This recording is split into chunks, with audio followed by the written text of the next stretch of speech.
Hi guys, welcome back to my channel. So this is the look I'm going to be showing you guys today. It is my rendition on a look that I Love Sara E did not too long ago. I think the only difference I did is the lip, but if you want to see how I got this, please keep watching and don't forget to thumbs up, subscribe, and again, suggest things. Don't forget to keep suggesting things. Alright, first of all, my buns are so lopsided, so let's not comment on that because I literally don't realize until the end of this. Second of all, we're gonna go straight in, well, not go straight into, we're actually gonna start with priming my face. We're gonna be using the Soap and Glory primer, which I have said in the past is probably one of my favorite primers. Alright, so next up is brows. I'm gonna be using the Anastasia Beverly Hills Dip Brow in the color Ebony. And when my face does not have any other makeup, well, any other type of makeup, and I do my eyebrows, I look insane because I like my eyebrows dark. Personally, that's my preference. So I just look like, obviously it's brows on my face when I don't have anything else, but you know, eventually they blend in with the rest of the stuff. And then I'm cleaning up those edges with my Shape Tape per usual. Okay, so now I'm going into my Morphe 35O palette, and I'm using the top left color, like literally the first one, just to set everything.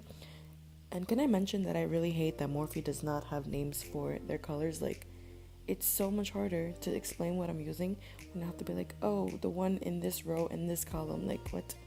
The next color I'm taking is the first in the row 3, and I'm just gonna put that in my crease and blend.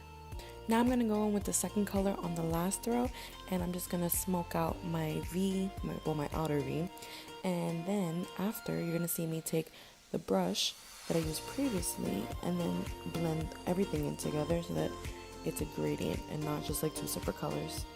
And the last thing for my lids, I'm going to be taking that first color I was using and I'm putting it on my actual lids, and you know, just to give it a little cleaner look. Now onto my face real quick. I'm going to be using the L'Oreal Infallible Matte in the color 107, and this time I'm putting it directly onto my beauty sponge. Sometimes I just put it directly on my face. It really doesn't make a difference to me personally. It's just how I'm feeling that day. So for concealers, I'm going to be using my Shape Tape in the color Light Medium Honey, and I'm putting that under my... Now to set that, I'm going to be using my RCMA No Color Powder, and I'm just going to let that sit while I contour. Now to contour, I'm going to be using my BH Cosmetics Studio Pro Contour Palette, and I'm just using the darkest color, which is the last one on the bottom row. So the reason I like my RCMA to sit on my face while I contour is because it just gets my face really bright, and I personally like that bright look, but also because once I'm wiping it off, I can put it on top of my contour, and like if I do it too dark, then you know, kind of just dyes it down, you know, dilutes it. For highlight, I'm going to be using the Dose of Color Desi and Katy collab, and I'm using the Mirame highlight, and you can see that I have hit pan because literally when I got this, I wore it every single day. It was really bad. Like, I literally wore it every single day and would put so much on my face. I'm so in love with it. I'm applying my highlighter to my cheekbones and my T-zone, but I'm also applying them to my actual, like the balls of my cheek, well, the apples of my cheeks, because I learned this from Desi Marquez.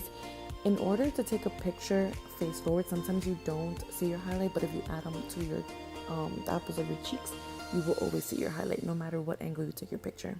Now the last color I'm going to be adding to this look is going to be a green from the Morphe 12P palette, and I have a problem with like adding colors to my lower lash line. I don't know why, because when I'm doing it in the mirror, it looks like, oh my god, this is a lot, and then I'm looking at the camera and I'm looking at pictures, I'm like, you can barely see it.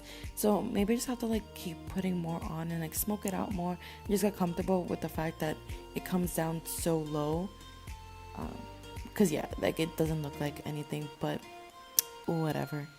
For mascara, I'm going to be using the Maybelline Volume Express Pumped Up Colossal Mascara, and then I'm going to just put on some lashes off camera, and it's going to be the Ardell Studio Effects in the number 231. For a little more pop, I'm just going to be adding that same Mirame highlight to my tear ducts, under my eyebrow arches, and to my cupid's bow. Now the fun for last, I'm going to be using the ColourPop Luxe Lipstick in the color Getty.